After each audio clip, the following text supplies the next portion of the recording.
नमस्कार, मैं हूं नम्रता पाराशर। आप देख रहे हैं बीवीएम न्यूज़। चलिए रुक करते हैं खबरों की। और खबरों में सबसे पहले बात करेंगे पीएम मोदी की और आपको बताएंगे कि पीएम मोदी ने कई जिलों के जिला अधिकारियों के साथ बातचीत की है और बातचीत में कोविड पर पीएम ने चर्चा की है। इस दौरान पीएम मोदी ने कहा कि आप खुद ही इस विंग के कमांडर हैं और आपके ऊपर ही सबकी जिम्मेदारी है। आपको बता दें कि प्रधानमंत्री नरेंद्र मोदी ने मंगलवार को देश में कोरोना की ताज़ा स्थिति पर चर्चा करने के लिए जिलाधिकारियों से बात की और प्रधानमंत्री नरेंद्र मोदी ने 8 राज्यों और 2 केंद्र शासित प्रदेशों के जिलाधिकारियों से सीधा संवाद किया। पीएम मोदी ने जिलाधिकारियों को संबोधित करते हुए कहा कि आप ही इस युद्ध के विंग कमांडर हैं। इसके अलावा प्रधानमंत्री मोदी ने कोरोना के खिलाफ इस्तेमाल होने वाले हथियार के बारे में भी जानकारी दी है और कालाबाजारी करने वाले लोगों पर सख्ती करने को कहा है। बता दें कि इस बैठक में 8 राज्यों और 2 केंद्र शासित प्रदेशों के सीएम और जिलाधिकारी शामिल रहे। प्रधानमंत्री कार्यालय के मुताबिक बैठक में कर्नाटक, बिहार, असम, चंडीगढ़, तमिलनाडु, उत्तराखंड, मध्य प्रदेश, गोवा, हिमाचल प्रदेश और दिल्ली के अधिकारी हिस्सा लिया। इन लोगों ने हिस्सा लिया था। और इसके अलावा पीएम मोदी ने कहा कि हमारे देश में जितने जिले हैं उतनी ही अलग अलग चुनौतियां भी हैं। आप अपने जिले की चुनौतियों को अच्छे से समझते हैं, इसलिए आपका जिला जीतता है तो देश जीतता है। आपका जिला कोरोना को हराता है तो देश कोरोना को हराता है। प्रधानमंत्री नरेंद्र मोदी ने अपने संबोधन में बताया कि वायरस से लड़ने के खिलाफ हमारे हथियार हैं local containment zone, aggressive testing और लोगों तक सही और पूरी जानकारी। पीएम मोदी ने कहा कि अस्पताल में कितने बेड उपलब्ध है, कहाँ उपलब्ध है, ये जानकारी आसानी से उपलब्ध होने पर लोगों की सहूलियत बढ़ती है। इसी तरह कालाबाजारी पर लगाम भी लगेगी और ऐसे लोगों पर सख्ती से कार्रवाई भी की जाएगी। करता की खबर की और आपको बता दें कि कोरोना की तीसरी लहर की आशंका जाहिर की जा रही है। एक्सपर्ट्स का मानना है कि अभी कोरोना की तीसरी लहर आना बाकी है। सरकार कोरोना के वेरिएंट्स पर ध्यान दे रही है, जिसके चलते 17 लैब खोलने के आदेश दिए गए हैं। इस बात का फैसला लिया गया है कि अब 17 लैब खोली जाएंगी, जिसमें कोरोना के जो वेरिएंट है उस पर जाँच की जाएगी। ये बात स्वास्थ्य मंत्री ने कही है। आपको बता दें कि देश में कोरोना के नए नए वेरिएंट सामने आ रहे हैं, तो वहीं सरकार इस महामारी की जंग से निपटने के लिए हर मुमकिन प्रयास में जुटी है। सरकार अब हर दिन 45 लाख टेस्टिंग करने की तैयारी में जुट गई है। देश में कोरोना की दूसरी लहर भले ही अब थोड़ी कमजोर पड़ गई हो, लेकिन एक्सपर्ट्स तीसरी लहर की चेतावनी जरूर दे चुके हैं। इसी को देखते हुए अब सरकार कोरोना से निपटने के लिए अपनी तैयारी को और मजबूत करने में जुट गई है। बता दें कि केंद्रीय स्वास्थ्य मंत्री डॉक्टर हर्षवर्धन ने कोरोना से बनी देश में स्थिति को देखते हुए हाई लेवल मीटिंग की है, जिसमें उन्होंने बताया कि इंडियन सोर्स कोविजीनोमिक्स और कंसोर्शियम के नेटवर्क में 17 लैब खोलने का फैसला लिया गया है। उन्होंने बताया कि इस वक्त देश में केवल 10 लैब है। 17 नई लैब खोलने का मुख्य कारण इन नए वेरिएंट की निगरानी करने का है। बढ़ता अगली खबर की और कोविड टीकाकरण के बाद सावधान रहने की बात कह रही है सरकार ने एक एडवाइजरी जारी की है, जिसमें सरकार कह रही है कि अगर आपको कोविड वैक्सीन लगवाने के बाद साइड इफेक्ट दिखे तो पास में बने स्वास्थ्य केंद्र पर जाकर इसके बारे में ज़रूर बताएं और थोड़ा सा सतर्क रहें। आपको बता दें कि ब्रिटेन और कई अन्य देशों की तरह अब भारत में भी कोविशील्ड वैक्सीन लेने के बाद रक्तस्राव और खून के थक्के जमने की घटनाएं सामने आने लगी हैं। वैक्सीन के प्रतिकूल प्रभावों को लेकर गठित राष्ट्रीय समिति ने भी इसकी पुष्टि कर दी है और अब स्वास्थ्य मंत्रालय ने हेल्थ केयर वर्कर और वैक्सीन लेने वालों के लिए वैक्सीन के साइड इफेक्ट को लेकर एक एडवाइजरी जारी की है। एडवाइजरी में लोगों से अपील की गई है कि वे टीका लेने के 20 दिन के भीतर ब्लड क्लॉटिंग यानी कि खून के थक्के जमने के लक्षण की पहचान करें और अगर कोई गंभीर लक्षण दिखता है तो टीकाकरण केंद्र पर जाकर उसकी रिपोर्ट भी करें। चलिए रुक करता है खबर की और महामारी पर सियासत तेज हुई है। बीजेपी ने कांग्रेस पर वार किया, कहा कि कांग्रेस का बर्ताव गिद्ध के जैसा है। जी हाँ, आपने सही सुना। अब बीजेपी ने कांग्रेस पर वार किया है। आपको बता दें कि देश में वैक्सीन, ऑक्सीजन और बेड की कमी को लेकर कांग्रेस लगातार केंद्र पर हमलावर रही, लेकिन अब बीजेपी ने इसका पलटवार किया है। राष्ट्रीय प्रवक्ता संबित पात्रा ने कहा कि आपदा के समय कांग्रेस पार्टी राजनीति कर रही है। देश में कोरोना की दूसरी लहर के दौरान ऑक्सीजन, आईसीयू बेड और वैक्सीनेशन की कमी को लेकर कई मामले सामने आए हैं। इन खबरों को आधार बनाते हुए कांग्रेस लगातार प्रधानमंत्री नरेंद्र मोदी और केंद्र सरकार पर हमलावर हो रही है, लेकिन आज भारतीय जनता पार्टी ने इसका पलटवार किया। पार्टी ने कांग्रेस पर कोरोना महामारी के दौरान देशवासियों में भ्रम फैलाने और प्रधानमंत्री नरेंद्र मोदी की छवि को धूमिल करने का आरोप लगाया है और कहा है कि इस संकट काल में विपक्षी दल की गिद्धों की राजनीति उजागर हुई है। एक टूल किट का हवाला देते हुए बीजेपी प्रवक्ता संबित पात्रा ने आरोप लगाया कि कोरोना के समय जब पूरा देश महामारी से लड़ रहा है तो कांग्रेस ने अपने राजनीतिक स्वार्थ के लिए भारत को पूरे विश्व में अपमानित और बदनाम करने की कोशिश की है। बात करेंगे अब ताउते तूफान की। ताउते ने जमकर तबाही मचाई, लेकिन अब तबाही के बाद ये तूफान कमज़ोर हो गया है। लेकिन इसकी तबाही इतनी असरदार रही कि तेज़ हवाओं से बिजली के खंभे गिर गए, मोबाइलों के टावर गिर गए। जी हाँ, आपने सही सुना। भीषण चक्रवाती तूफान ताउते गुजरात के सौराष्ट्र तट से टकराया और इस दौरान हवा 185 किलोमीटर प्रति घंटे की गति से चली। इससे पहले चक्रवात के कारण मुंबई में भारी बारिश हुई और गुजरात में 2 लाख से अधिक लोगों को निकालकर सुरक्षित स्थानों पर पहुंचाया गया। इधर गृह मंत्री अमित शाह ने राजस्थान, गुजरात और महाराष्ट्र के सीएम से बातचीत की और स्थिति का जायजा लिया। राज्य आपदा अभियान केंद्र के एक अधिकारी ने बताया कि भीषण बारिश और तेज हवाओं के कारण अलग अलग स्थानों पर दीवारें गिरने से 3 लोगों की मौत हुई। मृतकों में राजकोट, वलसाड़ और भावनगर का एक व्यक्ति शामिल है। तीनों जिलों राज्यों में चक्रवाती तूफान से सर्वाधिक प्रभावित जिलों में से हैं और गुजरात के कई तटीय इलाकों में बिजली नदारद रही। वहीं तेज हवाओं चलने के कारण कई पेड़ और बिजली के खंभे गिर गए, यहाँ तक कि मोबाइल टावर भी गिर गए। खबरों में बात करेंगे अब बल्लभगढ़ की नियमों को तोड़ने पर अधिकारियों ने चालान काटे हैं। आढ़ती और किसानों के भी चालान काटे गए हैं। आढ़ती और किसानों में प्रशासन के खिलाफ रोष देखने को मिला। आपको बता दें कि बल्लभगढ़ की सब्जी मंडी में नियमों को तोड़ने वाले सब्जी मंडी के प्रधान व आढ़ती और किसान के खिलाफ मार्केट कमेटी के अधिकारियों ने कार्यवाही करते हुए उनके चालान काट दिए हैं। इसी को लेकर आढ़ती और किसानों में भारी रोष बना हुआ है। किसानों और आढ़तियों का कहना है कि नियमों के विरुद्ध उनके खिलाफ कार्यवाही की गई है। इससे अच्छा तो मंडी को बंद ही कर दे। दिखाई दे रहा है ये नज़ारा बल्लभगढ़ की सब्जी मंडी का है, जहां पर आए दिन दूर दराज ग्रामीण क्षेत्र से सैकड़ों किसान अपनी फसल को लेकर यहां बेचने के लिए आते हैं। लेकिन किसान और आढ़ती की माने तो मार्केट कमेटी के अधिकारी उनके खिलाफ जबरदस्ती चालान काट रहे हैं। जो मंडी का समय है उसी समय के हिसाब से वे काम कर रहे हैं, लेकिन फिर भी कोई न कोई बहाना बनाकर उनका चालान किया जा रहा है। उनका आरोप है कि मंडी अधिकारी ऋषि कुमार ने उनका 5-5 हज़ार का चालान काटा है, जो कि बिल्कुल गलत है। मंडी के प्रधान का कहना है कि वो आए दिन उनके खिलाफ बयानबाजी करते हैं और उसी की रंजिश रखते हुए उनके चालान काटे जा रहे हैं।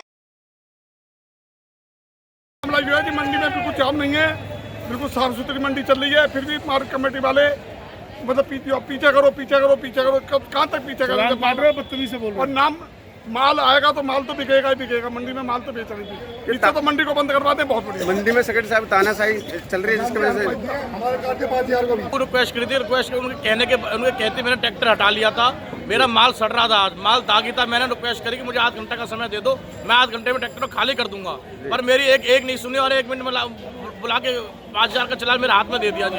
बहुत रिक्वेस्ट करी, रिक्वेस्ट के बाद भी नहीं माने।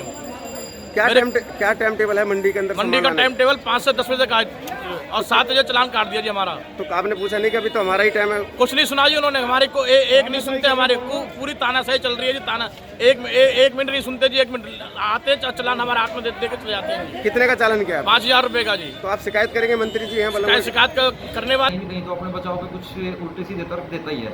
तो प्रधान जी का भी यही हालत है। इन्होंने मेरे पास फोटो है, मैं शेयर करूंगा आपके साथ, जिसमें इन्होंने बीच बिल्कुल खड़क रोड के बीच में 2 गाड़ियां खड़ी करके तरबूज बेच रहे हैं और प्रधान जी खुद वहाँ मौजूद हैं। जबकि कोविड के बारे में जो मीटिंग हुई थी उसमें एसीपी साहब भी आए थे, हम भी थे। ये बिल्कुल क्लियर कट बताया गया था कि बीच में रास्ता रोक के गाड़ियाँ खड़ी करके या खड़ी गाड़ी में माल नहीं बेचना है। वो वैसे भी रास्ता रोक के बेचना मंडी दैनिक कामकाज में बाधा होती है। वो हमारे लाइसेंस की कंडीशंस के भी खिलाफ है, जो हम लाइसेंस आढ़ती को देते हैं। इसके बावजूद भी प्रधान जी ये काम करते हैं। और दूसरा ये कि दिन में इनकी दुकान पर रिटेल में माल बिकता है। हमने कई बार रिक्वेस्ट भी कर ली, उसके बाद भी अब नहीं मानते। तो आखिर में आगे हमें कुछ न कुछ तो सख्त कदम उठाना पड़ेगा ताकि चीज़ें रुकें। में बात करेंगे पृथला से पूर्व विधायक एवं बीजेपी के वरिष्ठ नेता पंडित टेकचंद शर्मा ने कहा कि सरकार की गलती की वजह से ग्रामीण क्षेत्र में लगातार कोरोना के मामले बढ़ रहे हैं। इसका सबसे बड़ा कारण है पंचायत के बस्ते जमा करा लेना और उसके बाद एक तरफ जहां विकास कार्यों पर रोक लगा दी गई, वहीं गांव की सुरक्षा के लिए सरपंच जो कदम उठा रहे थे वो बस्ते जमा हो जाने के कारण अब नहीं हो पा रहे हैं। एक पंचायत अधिकारी के पास 100 से ज़्यादा गाँव की देखरेख है और जितना भी पैसा ग्राम पंचायतों के लिए आया है वो सब पैसा उन्हीं के पास है, जो कि ग्रामीण क्षेत्र में कोरोना को रोकने के लिए सैनिटाइजेशन, साफ सफाई और अन्य सुरक्षित प्रबंधों में खर्च किया जाना था। लेकिन बस्ते जमा होने के कारण वो पैसा सही जगह पर नहीं लग पा रहा, जिसकी वजह से ग्रामीण क्षेत्र में भी अब कोरोना ने अपने पैर पसार दिए हैं। सरकार की गलती के कारण ये सब हुआ है। सरकार को चाहिए कि वो इस मामले में अपनी नाक का सवाल ना बनाए। जब तक चुनाव होते हैं तब तक पुराने सरपंचों को ही बस्ते सौंप दे, ताकि सुरक्षा के मद्देनजर ग्रामीण क्षेत्र में काम किया जा सके। रोक कर लिया है, लगातार मामले बढ़ते जा रहे हैं ग्रामीण क्षेत्र में भी। क्या कहना चाहेंगे लोगों से के लिए और क्या कारण मानते हैं? इसका मुख्य कारण क्या है कि फरवरी में जितनी भी ग्राम पंचायतें थी वो भंग करके उनके बस्ते जमा करा लिए गए। एफएफसी की किस्त जो मार्च में आई थी वो किस्त 2 लाख से लेकर के बड़े गांव के हिसाब से 20 लाख तक होती है, सेंट्रल गवर्नमेंट से जो आती है। वो पैसा भी वीडियो के पास है। इसके अलावा जो 15 मार्च तक तालाबों के और पंचायतों के जो पट्टे छोड़े गए थे वो पैसा भी पंचायतों के वो वीडियो के पास है। आज दिक्कत ये है कि जो पंचायतें काम करती थी वो आज उनके पास पैसा नहीं, वो सारा पैसा ब्लॉक में पड़ा हुआ है। ना तो कोई सैनिटाइजेशन है, ना ही किसी तरीके का जो गंदगी निकाल करके जो जमादार निकाल करके गांव में डाल देते हैं उसको उठाने के लिए कोई संसाधन है। पानी की निकासी के साधन नहीं है, जिससे महामारी का रूप लेता जा रहा है। मैं तो इस मौके पे एक चीज़ कहना चाहता हूँ कि जितनी भी ग्राम पंचायतें जब तक ये महामारी चलती है, चुनाव नहीं होता है, तब तक इन्हीं को पावर दे करके उन लोगों को माध्यम से ही सैनिटाइजेशन कराया जाए, सफाई व्यवस्था कराई जाए और जैसे ही ये महामारी ठीक हो जाती है, जब चुनाव हो। बात करेंगे फैजाबाद में सूचना जनसंपर्क एवं भाषा विभाग हरियाणा सरकार द्वारा पत्रकारों के टीकाकरण के लिए विशेष टीकाकरण कैंप का आयोजन किया गया, जिसमें पत्रकारों ने अपना टीकाकरण करवाया। वहीं रैपिड कोरोना टेस्ट की सुविधा का भी लाभ पत्रकारों ने उठाया है। इस अवसर पर फैजाबाद के डिप्टी कमिश्नर और सिविल सर्जन मौजूद रहे। पत्रकारों से बातचीत करते हुए फैजाबाद के डिप्टी कमिश्नर यशपाल यादव ने कहा कि महामारी के दौर में पत्रकारों ने तेज गति से जरूरी सूचनाएं लोगों तक पहुंचाने का काम किया है। वहीं शासन और प्रशासन के साथ साथ सरकार को भी पत्रकारों ने अपना सहयोग दिया है, जिसके लिए वो धन्यवाद के पात्र हैं और इसी को लेकर सीएम ने जिला स्तर पर तमाम पत्रकारों का वैक्सीनेशन कराने के आदेश दिए हैं। वहीं फैजाबाद के civil surgeon doctor Randeep Singh Punia ने कहा है कि डिप्टी कमिश्नर के आदेश पर पत्रकारों के लिए विशेष टीकाकरण का कैंप का आयोजन किया गया। उन्होंने कहा कि महामारी के दौर में पत्रकारों ने अपना कर्तव्य निष्ठा के साथ निभाया है। उन्होंने लोगों से अपील करी है कि जब तक पूरे देश में वैक्सीनेशन नहीं हो जाता, लोग कोविड के नियमों का पालन सख्ती के साथ करें, क्योंकि वायरस गरीब और अमीर में कोई फर्क नहीं करता। वहीं इस मौके पर टीकाकरण कराने वाले पत्रकारों ने सरकार की इस पहल की पूरी प्रशंसा की और कहा कि सरकार इसी तरह दूसरी डोज का भी प्रबंध करे ताकि पत्रकारों को इधर उधर ना भटकना पड़े। पहले तो उन्होंने कोविड के समय के अंदर लोगों तक ज़रूरी सूचनाएं बहुत तेज़ गति से पहुंचाई हैं और सूचनाएं समय पर पहुंचाने से लोगों को बहुत सारा फ़ायदा हुआ है। सरकार को आप लोगों ने सपोर्ट किया, जिला प्रशासन को आपने सपोर्ट किया है और माननीय मुख्यमंत्री जी ने इसीलिए सभी पत्रकार बंधुओं को भी वैक्सीनेशन के आदेश दिए हैं। तो इसी क्रम में फरीदाबाद के जितने भी हमारे पत्रकार साथी हैं उनको वैक्सीनेशन का यहाँ स्पेशल एक कैंप सीएमओ साहब की तरफ से लगाया गया है। तो हेल्थ डिपार्टमेंट इस तरह से इंडेप्टेड है, जिला प्रशासन इंडेप्टेड है और उसी वजह से हम आपको भी में टीकाकरण का अभियान चलाया है। और जैसा कि उपायुक्त महोदय ने बताया है कि आप लोगों ने भी फ्रंटलाइन वर्कर की तरह फील्ड में रह करके और कोरोना के बीच में रह करके और लोगों को सही समय पर सटीक जानकारी आप लोगों ने दी है। और बचाव के तरीके क्या हैं, हमारी बेड पोजीशन क्या है, अन्य खबरें जो भी पब्लिक के लिए ज़रूरी थी वो सभी आप लोगों ने कवर की हैं। और एक सकारात्मकता का संदेश पब्लिक को आप सभी ने हमेशा दिया है, जिससे पब्लिक का मनोबल भी बढ़ा है, सबल बढ़ा है। और इस कोरोना की लड़ाई में हम जो लड़ रहे हैं उसमें आप लोगों का भी जो सहयोग है उसकी बहुत ही भूरी भूरी प्रशंसा हम लोग करते हैं। इसी कड़ी में माननीय मुख्यमंत्री महोदय ने सभी मीडिया कर्मियों को वैक्सीनेशन करने की जो मुहिम चलाई है उसी के अंतर्गत आज फरीदाबाद में यहाँ पर। चलिए खबरों में बात करेंगे पलवल की। पलवल क्षेत्र में हाथ की दस्तकारी कर अपना गुजारा कर रहे मजदूरों पर लॉकडाउन के चलते संकट आ खड़ा हुआ है। अब इन परिवारों के सामने रोजी रोटी को लेकर बड़ा संकट खड़ा हो गया है। ऐसे में ना तो प्रशासन द्वारा इनकी मदद की जा रही है और ना ही समाज सेवियों द्वारा। लॉकडाउन के चलते जहां हर वक्त प्रभावित हो रहा है, तो वहीं रोजाना मेहनत करने वाले मजदूरी वाले जो घर चलते हैं उन पे बहुत बड़ा संकट खड़ा हो गया है। कोरोना के बढ़ते मामलों को देखते हुए गत 3 मई से सरकार द्वारा देश भर में 1 सप्ताह के लिए लॉकडाउन लगाया था। ऐसे में लोगों को लग रहा था कि लॉकडाउन जल्द ही खुल जाएगा, लेकिन कोरोना के बढ़ते मामलों को देखते हुए सरकार द्वारा लॉकडाउन की अवधि को लगातार बढ़ाया जा रहा है। जैसे जैसे लॉकडाउन बढ़ रहा है वैसे वैसे ही हाथ की दस्तकारी करने वाले मजदूर कमाने वाले लोगों के लिए मुसीबत बढ़ती जा रही है। हरियाणा के स्वास्थ्य मंत्री अनिल विज ने कोरोना मरीजों के इलाज के लिए एक किट फ्री देने का फैसला किया है। स्वास्थ्य मंत्री अनिल विज की घोषणा के अनुसार हरियाणा में 95,000 लोग घर में आइसोलेट हैं। सरकार को उनकी भी पूरी चिंता है।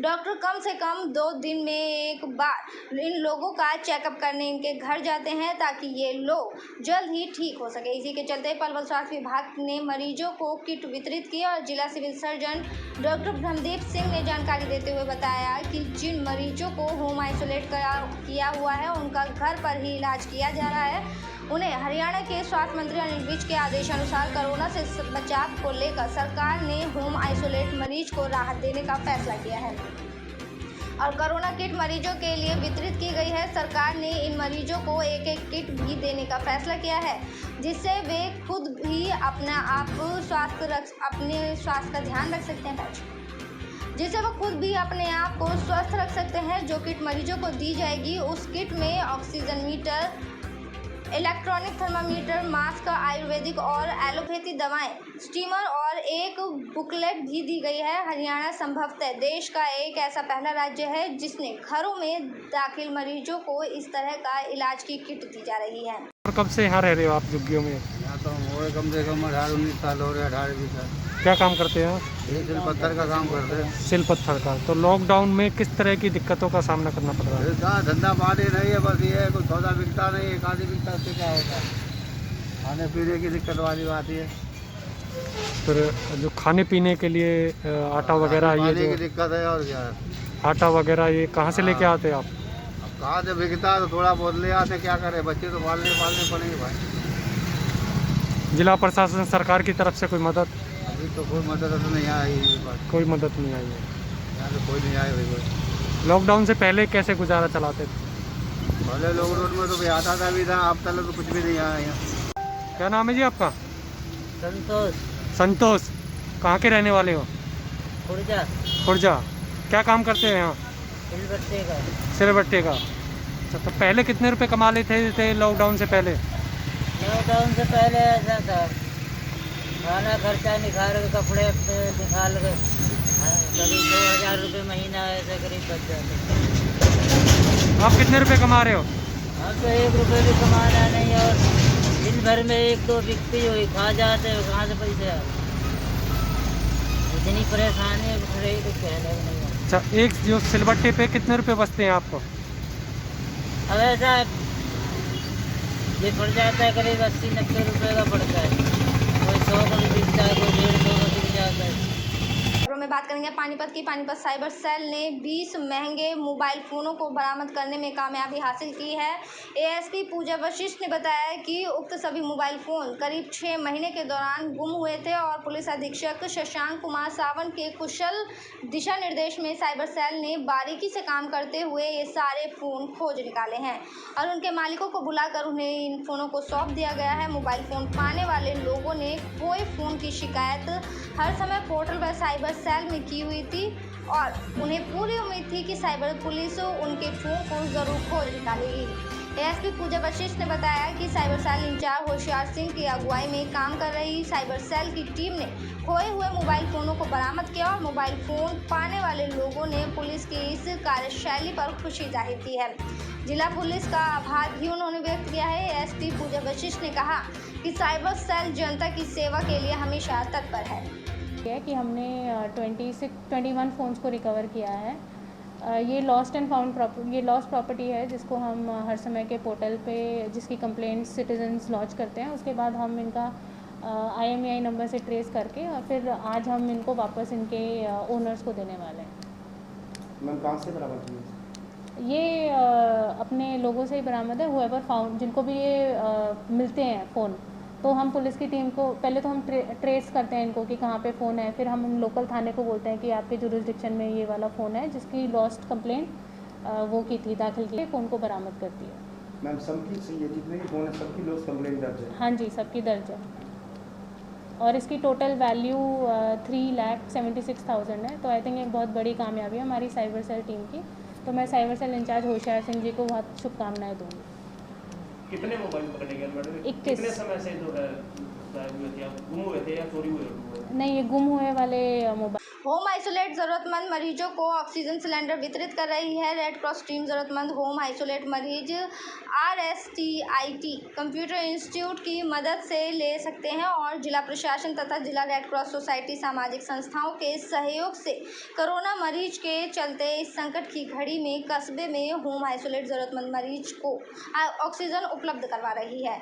इसी कड़ी में जिला रेड क्रॉस सोसाइटी भिवानी व RSTIT तोशाम की टीम ने तोशाम निवासी कृष्णा देवी के घर ऑक्सीजन सिलेंडर पहुंचाया, जिस पर कृष्णा देवी के परिजनों ने मुसीबत के समय में उनका सहयोग करने पर हरियाणा सरकार, जिला प्रशासन और रेड क्रॉस टीम का आभार व्यक्त किया है।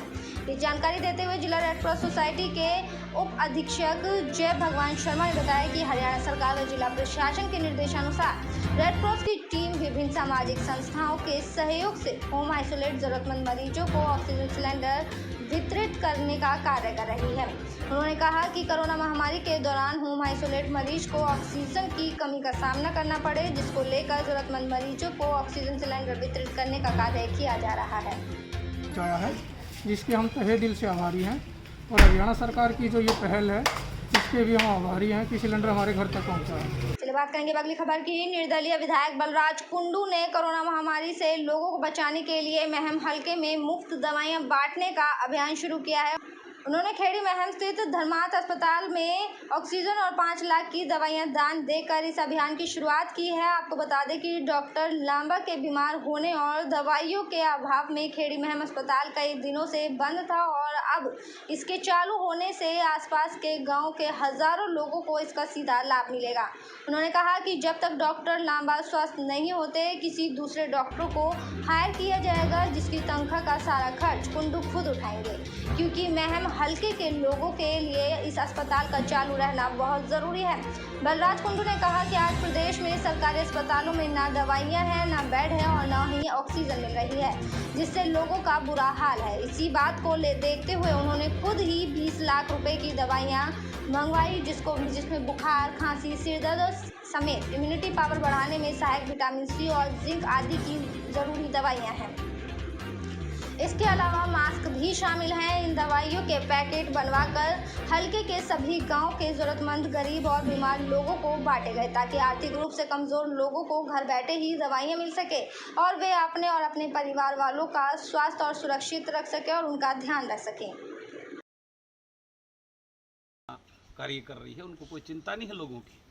आज इतना बड़ा इफेक्ट जो हरियाणा प्रदेश के अंदर फैला हुआ है, मेनली जो NCR का एरिया, इसमें तो बहुत ही बुरा हाल है।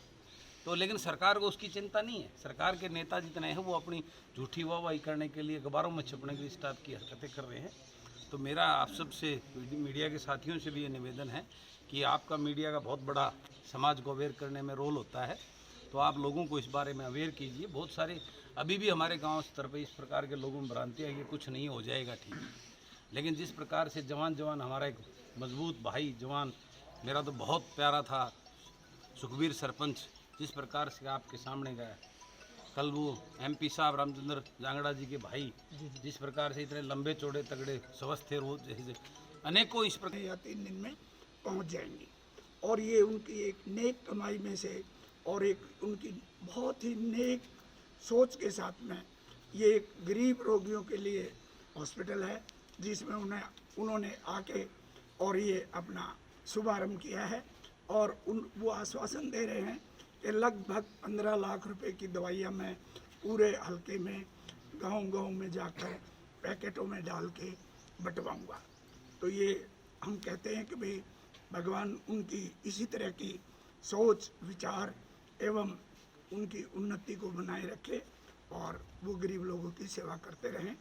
मैं पर्सनली संस्था की तरफ से और अपने रोगियों की तरफ से, अपने स्टाफ की तरफ से उनका धन्यवाद करता हूं कि वो अपनी प्राथमिक स्वास्थ्य केंद्र फतेहपुरी में कोरोना योद्धा कर्मचारियों को सम्मानित कर उनका हौसला बढ़ाया गया। विधायक फंड से कर्मचारियों का हौसला बढ़ाने के लिए प्राथमिक स्वास्थ्य केंद्र फतेहपुरी पर पहुंचे और बीजेपी मीडिया प्रभारी विजेंद्र ने बताया कि कोरोना संक्रमण ग्रामीण इलाकों में तेजी से फैल रहा है। ग्रामीणांचल के लोगों को संक्रमण से बचाने के लिए फ्रंटलाइन कर्मचारी अपने घरों से दूर रहकर अपनी जान की परवाह किए बिना लोगों की सेवा में जुटे हुए हैं, जिनका हौसला बढ़ाने के लिए वो यहां पहुंचे हैं। उन्होंने कहा कि प्राथमिक स्वास्थ्य केंद्र फतेहपुरी में पूरी तरह से लोगों की कोरोना टेस्टिंग से लेकर वैक्सीनेशन का कार्य सुचारू रूप से किया जा रहा है, जो एक सराहनीय कदम है।